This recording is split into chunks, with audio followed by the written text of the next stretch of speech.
everybody, this is Davis over at the CFG, and I would like to welcome you to another episode of Pop Culture Gems. This is a series where we talk to amazing creators, artists, cosplayers, voice actors, and so much more. If you like the interviews we like to do with these amazing guests, give us a thumbs up and subscribe to our YouTube channel, the CFG channel, or you can either go to our main website, confreaksandgeeks.com, to listen to it, or go to any podcast services out there.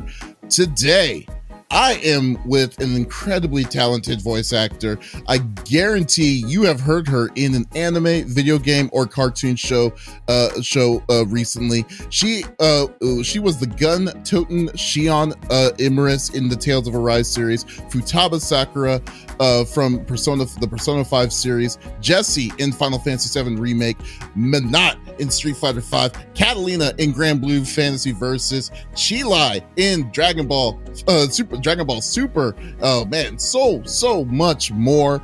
I would like to welcome Erica Lindbeck to the show. How are you doing, Erica? I'm doing well. That was a vast introduction. My goodness, thank you. I'm doing great.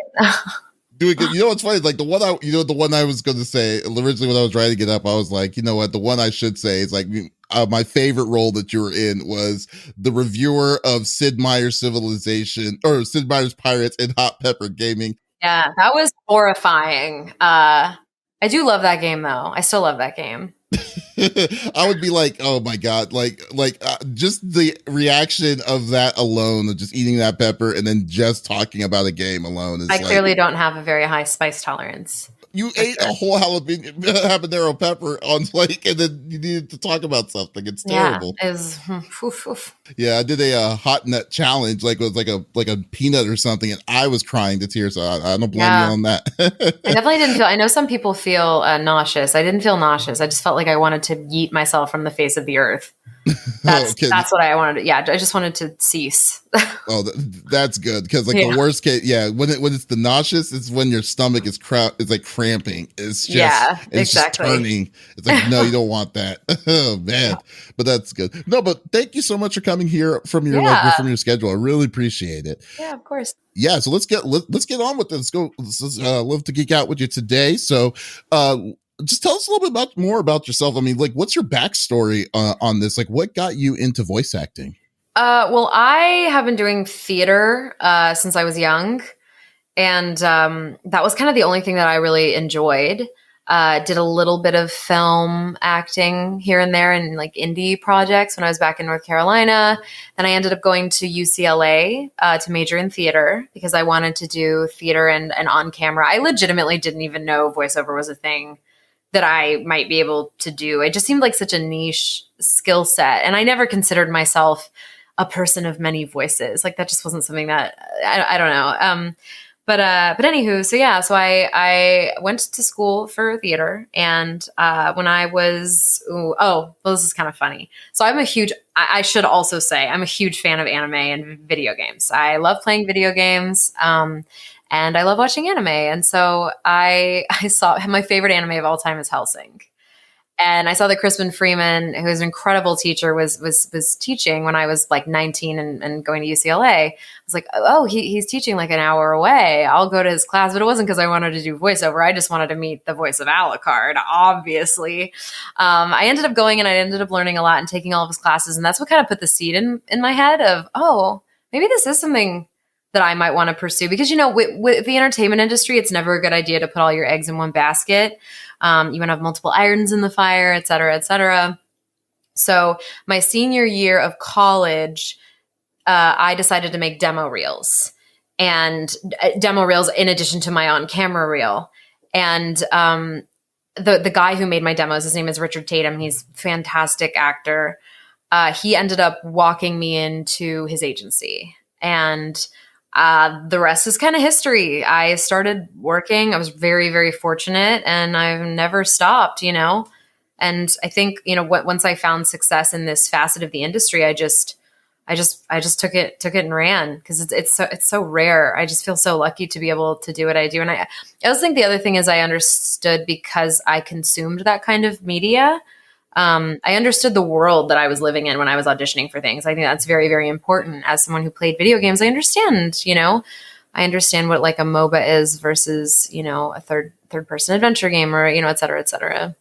So yeah, or an anime, for example, because anime is very specific, or JRPGs. They're just very specific worlds. So yeah, I hope that kind of covers it. But yeah.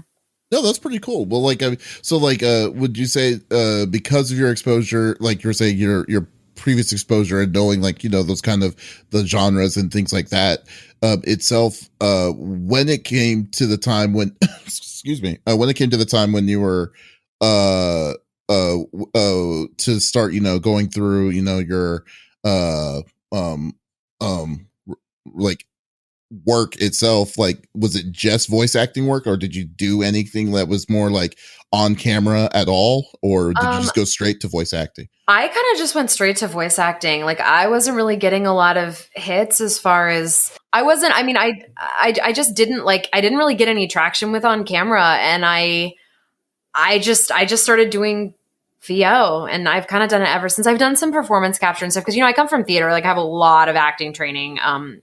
I trained for on camera, but I also think that really lends itself well to the cinematic game world as well. So I think, you know, again, like, or not again, but I've said this a million times, because people always say, do you ever think you'll do real acting?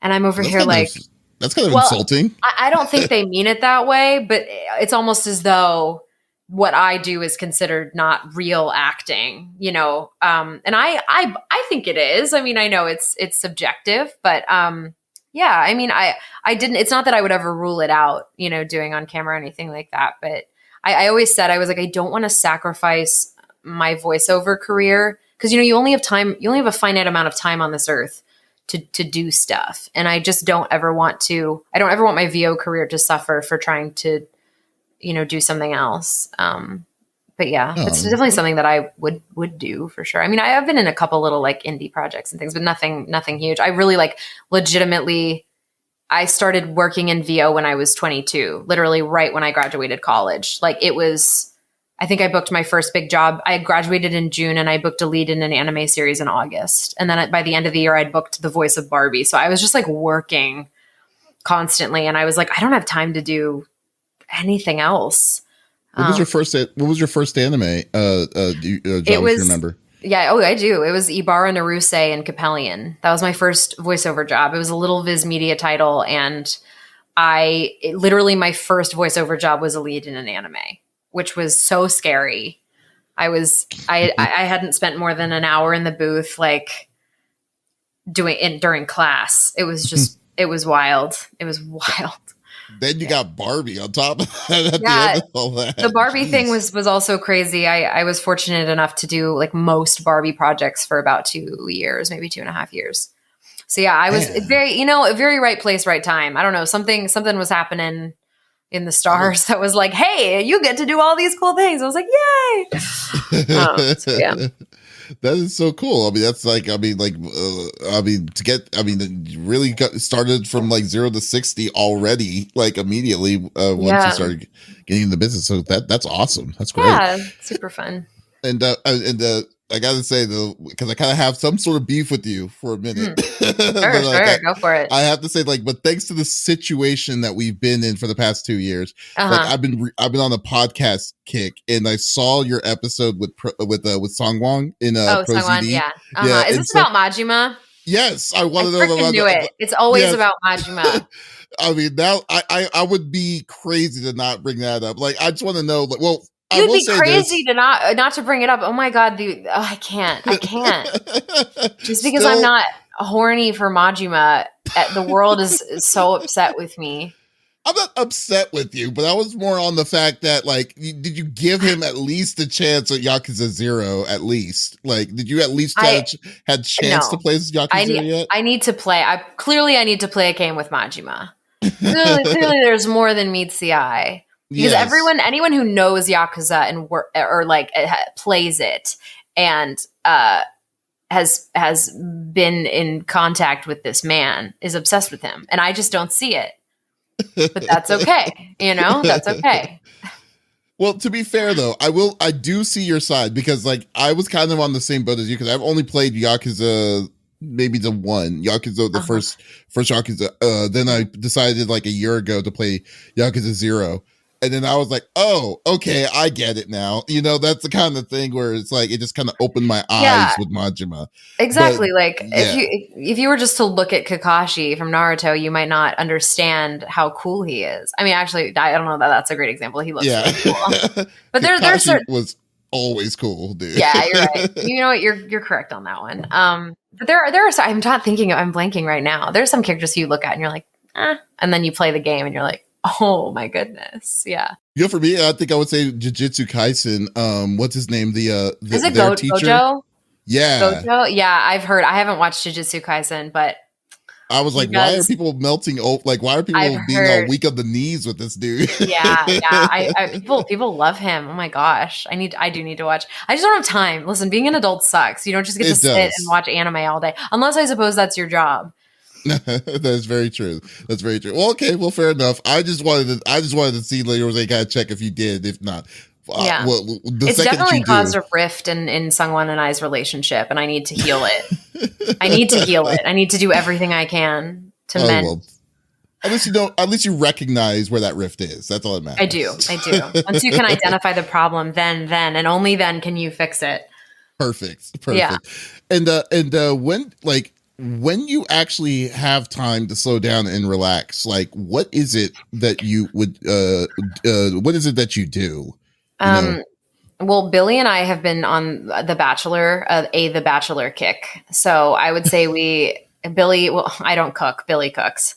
Billy cooks a nice dinner.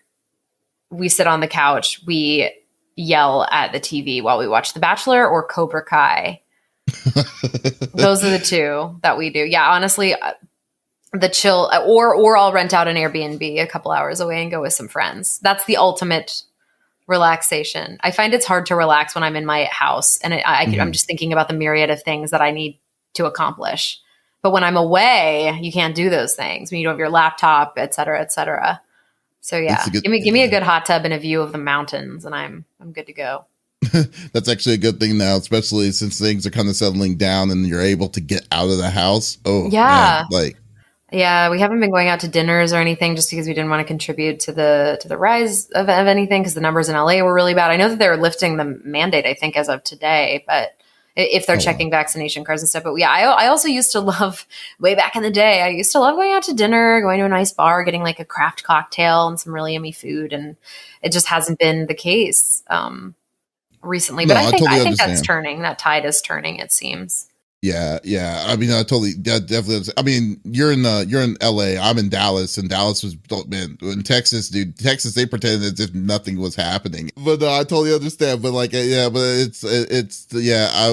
definitely understand. But the whole thing is just, it's crazy. But I'm just, like I said, I'm glad that it's kind of easing down, but still, it's like still just being a little bit cautious about it would be it's all that you're really just needing to do. Totally, yeah. Point. No, but having a nice glass of wine and being away from things, that's awesome. That's super nice. Yeah. And the range of characters that you've played throughout your career, I would best describe it as incredibly dynamic because because you've done psychologically damaged like Futaba from Persona 5, Farnese in Berserk, to the hyper and like crazy, like like Magalu and the Tales of Berserk.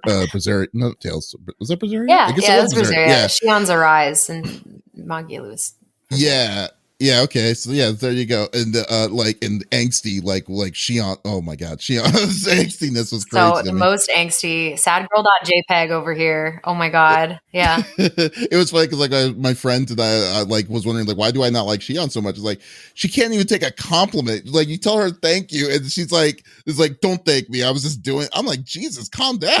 Like, I know. like, yeah. Oh man.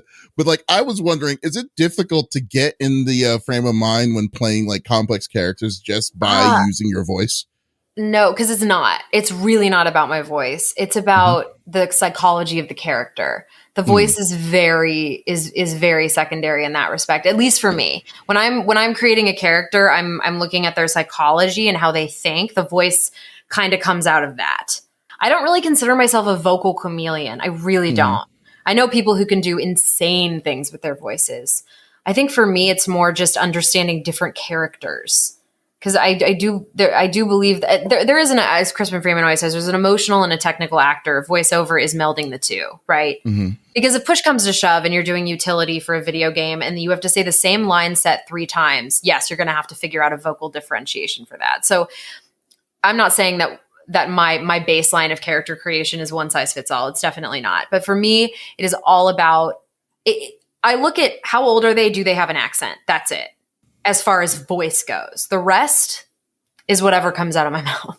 Really? Okay. Yeah. Wow, that's pretty. That's interesting because I was just like, man, it's like I don't know. It's because like I'm so used to just thinking like, oh wow, this is actually pretty heavy scenes, but if that's all that, I mean, you do a really great job on showing on executing it. Then if that's the case, Thank you. Yeah, because whatever weird voice you're doing, the character still needs to remain grounded. That is what the most important thing is. So like for Magi Lu, one of the best compliments I've gotten about her is that she still feels like a person. And that is the most important thing to me. It's not about the voice. It's about, do they feel real? Like, are they relatable? You know? Yeah, that's how I feel about it. There are some technical aspects of things, of course, but yeah, for me, it's all about psychology. Can you play this character in any scene? Can you play Magi Lu when she's, you know, crying about her trauma, when she's talking to everyone about her emotional trauma and abuse that she's been through, like versus can you play her then and also when she's being funny, when she's hiding all of her pain with humor, you know, like you have to, because right, as human beings, we have so many different facets of ourselves that we show to the world. And with any character, you have to be able to show all of those facets or else you don't really have a character. You have an emotion. Like Farnese, because that girl was messed up. Farnese. That was a fun one. That one was who? Yeah. That was a fun one. I was like, my God, dude! Like this girl was like, so like in the like psychological level on her, especially on like how she basically like was as I guess you would say suicidal mixed with crazy, and then doing and with all of this, and then just trying to see her as I mean, I think she's a tricky and yet very complex character at the same time. With all this in a short period of time. Well, in my brain, I don't view her as crazy. I find motivation. I have to find motivation in everything that she does. That's a very actory response, but like in my brain, I'm like, no, you're not crazy. You know, you have motivations for doing what you're doing, and regardless what that is, like you got to find a reason for the season, baby, you know? For example, I did 3 champs in League of Legends. I did the Morgana rework, I did Talia, and I did Zoe.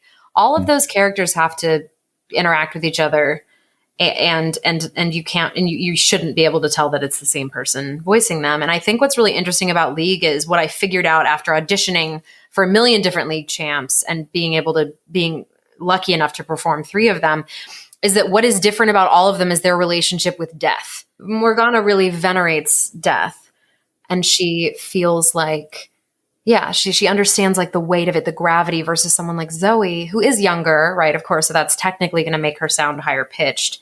But Zoe doesn't feel the same way, or is Talia, who's younger and kind of a little scared of death. Like those are 3 completely different psychologies, which is truly at the end of the day what allows me to play all 3 of them, and you can't really tell they're the same person voicing them, right?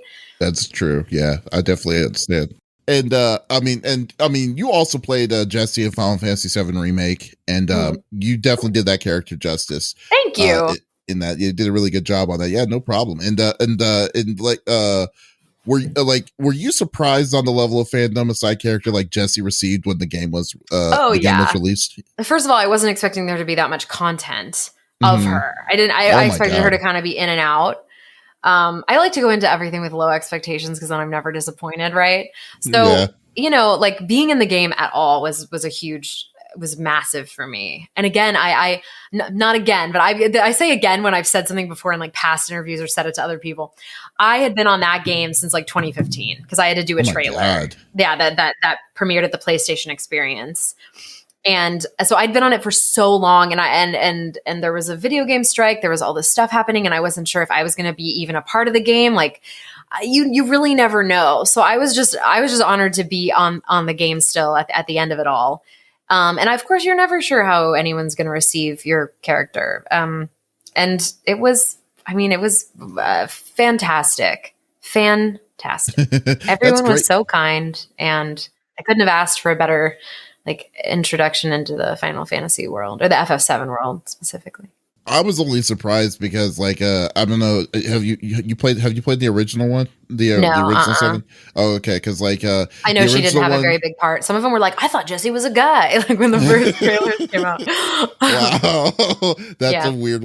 Yeah, it's like literally they were cannon fodder. They were done. They weren't even like they didn't have any in depth of any kind of character. Like their team Avalanche was basically there to be like the sacrificial lambs of Barrett and them. But like in Yeah. this one, they gave them plot, and I'm not gonna lie, Jesse was pretty thirsty for Cloud Totally. Yeah. for the most part. Yeah. But like yeah, like actually showed the personality more, which makes me like this game so much more than the original Yeah. from it. So I will admit, because was not a fan. I was not a fan of 7 when originally. Oh But, wow. Okay, gotcha. yeah. Well, I'm Yeah, glad no, you're a but fan now. That's awesome. oh yeah, I'm a fan. I'm definitely a fan. But it was good. It was definitely a good turn that they did, because like I don't know, for me personally, I love story, and then let alone, and I love complex story that makes sense. Like but yet they don't veer off. It doesn't like, they still kind of go to their point A to point B, but at the same time they still have a very good structure of pacing to tell you that same said story. Totally. And 7 did an incredible job of like, doing that, as well as like, having like side conversations, side quests, and then also giving like people like Jesse and Team Avalanche to have their own little thing, like, oh, this dude loves cats and stuff and everything. Yeah. And like, and be like, oh, here you go, there you go. And then plus, like I said, the kind of add more to that was the voice acting in that world, to make it feel like everything was live. And like I said, like you definitely knocked that out of the park with that character. Thank you so much. Yeah, so it was really cool. I definitely liked it. And there is also like one show I've recently been like showing people recently. I mean, it's been around for a bit, like about a year, and it was Hell of a Boss on YouTube. And I love the fact that you're on this on this show. But then I was too. Yeah, that show is like Vivzy Pop is just, I don't know if they can do any wrong right now, but like Vivian's amazing, dude. Yeah. Yeah, it's incredible. Like and you played the Hellhound Luna in that series, and I was surprised to see how strong, like, and overall, like, I mean, the voice casting cast in that show is pretty strong. I mean, they have really good people, like a good set of people into it. And for a relatively small production, like, comparatively, because it's a YouTube animated show, not like, big show. And I was just curious, like, how did you get tied into that project? And that, like, did it normally go through professional channels, or was this it did. It did that. So the project was union and has always been union, which I think is a little rare for a YouTube animated project. I know that because Richard Horvitz is in it, and I know that Vivian is very, she's been very influenced by his work, specifically in Invader Zim. So I know that she wanted Richard in it. So it did go through all the big channels. And I think it was Kellen Goff that I know the audition for Luna went out to different agencies, but I got requested on it because of Kellen had told Vivian, I think Erica would be really good for this. So I read on it, not knowing what it was, went in, did the pilot, waited, and then it became this juggernaut of a project. And that's how that I'll say it before I will say it. I've said it before. I will say it again. I thought it was a furry fighting game. I had no clue what it was. No clue. I did the audition at my friend's house. Yeah, they don't tell you anything. They legit, like, everything's codenamed. Just no clue. Okay. Yeah. I mean, it doesn't make any sense on why. Like, I've heard that so many times with voice actors. Like, why do they, like, they don't even tell you what it is? I mean, I understand they don't want you to leak it to whatever, but I mean, you gotta know what job you're doing. No, you don't. Sometimes you just don't. Sometimes you have no idea because they want to keep everything NDA'd, which I understand. I've worked on things that I literally went in to record for them and I still don't know what they were. Wow, that's crazy. Literally, yeah. Yeah. You just got to make a choice, you know? You just go, all right, I think this is what this is. Oh my God. Like, have you I mean, well, for that kind of situation, I mean, for you said for a video game, I mean, gaming is probably one of the most crazy ones. The one where it's like, oh, you need a punch when you get punched. Here's the sound effect of you getting punched and stuff like that. Yeah. Like, Battle reacts. Ooh, the react. I can only imagine that's crazy. But no, that's cool though. I mean, it's cool that they decided to go union. I mean, that they went professional on that. Yeah. And so was I'm on Smiling Friends as well, and I know that originated from a YouTube kind of pilot situation. That one was union too. Yeah, it's really cool. It bodes well for content creators.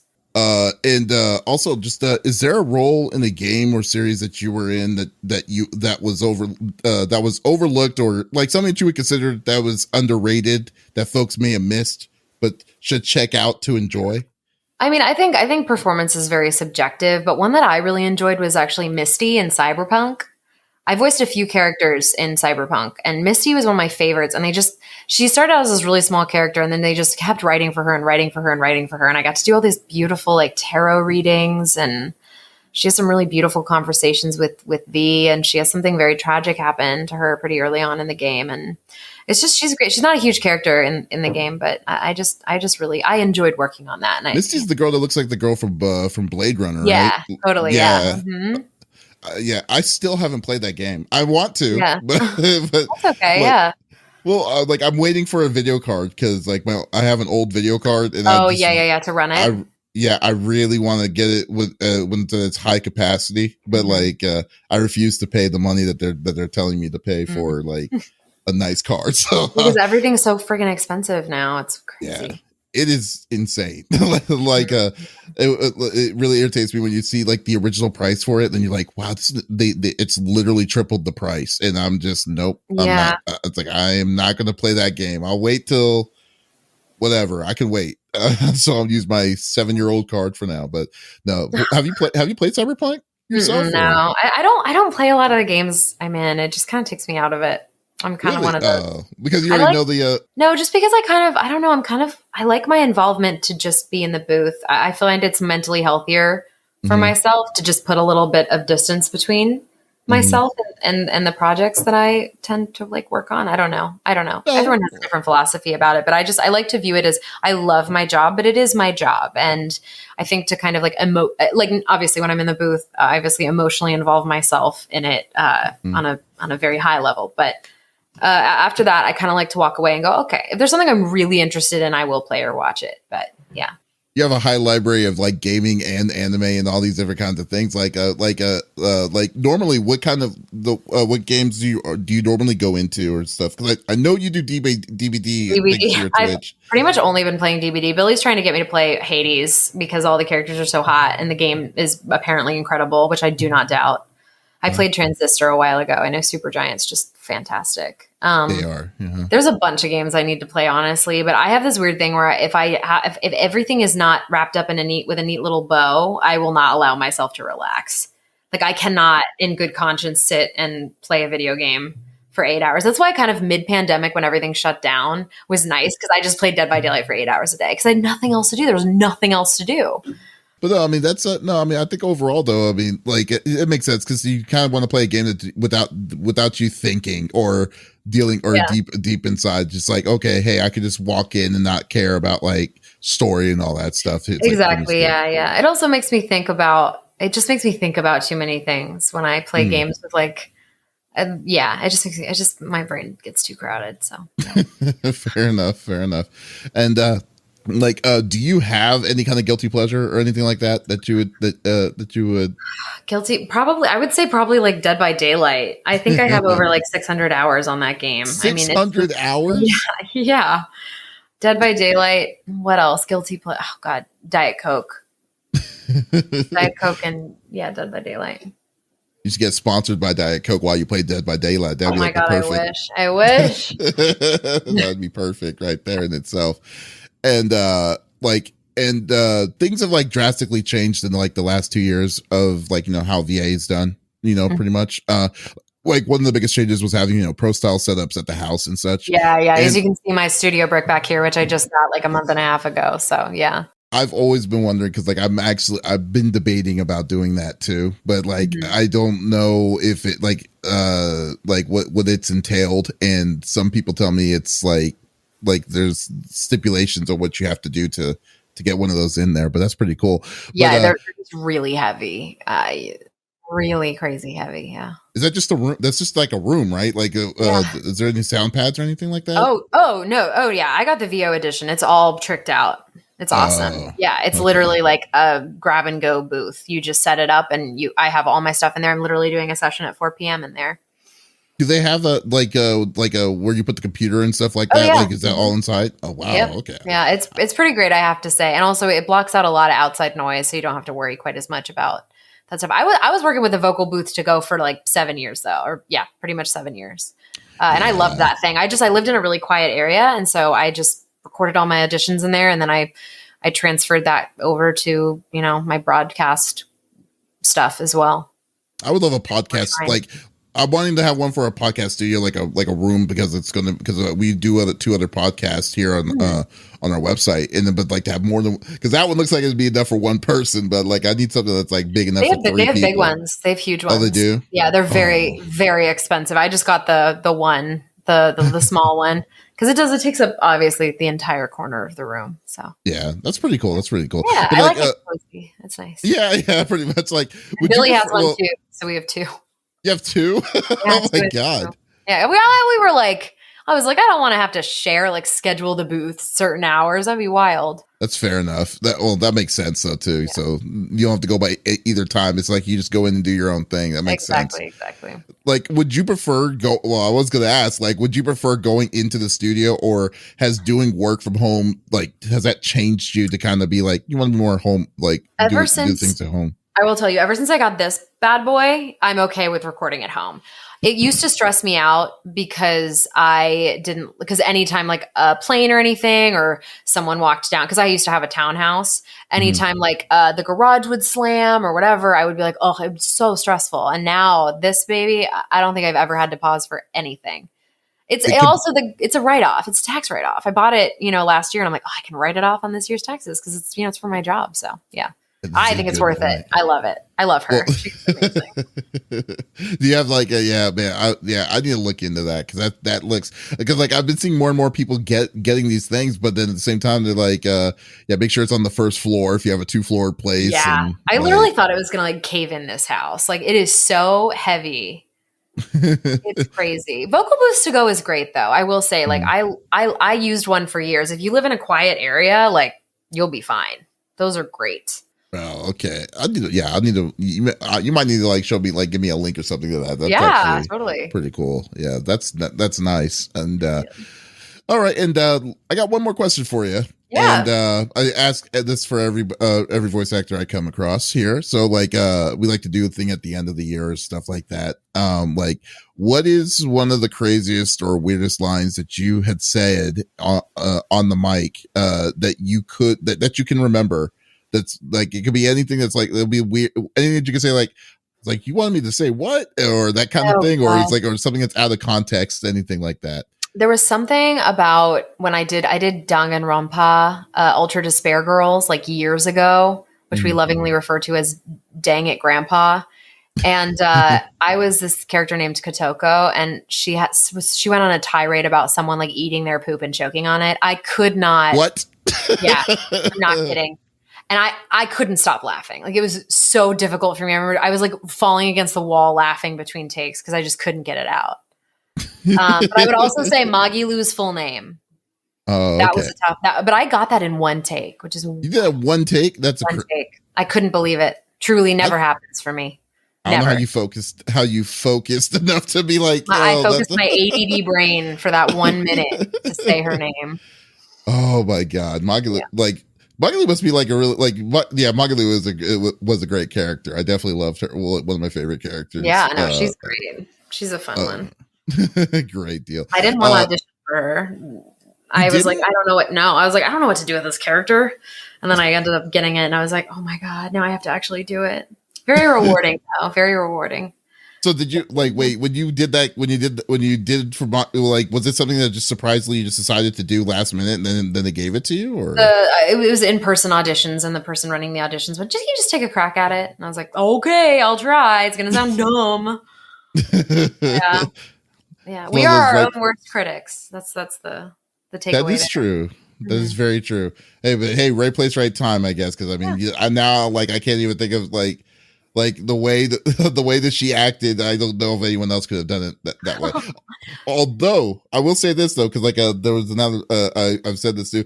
Like I randomly like I love like I said I love RPGs. I play a lot of RPGs, and one of the ones I was playing was one called Trails of Cold Steel, Oh and yeah, yeah, I had no idea that you were in it either, either. yeah.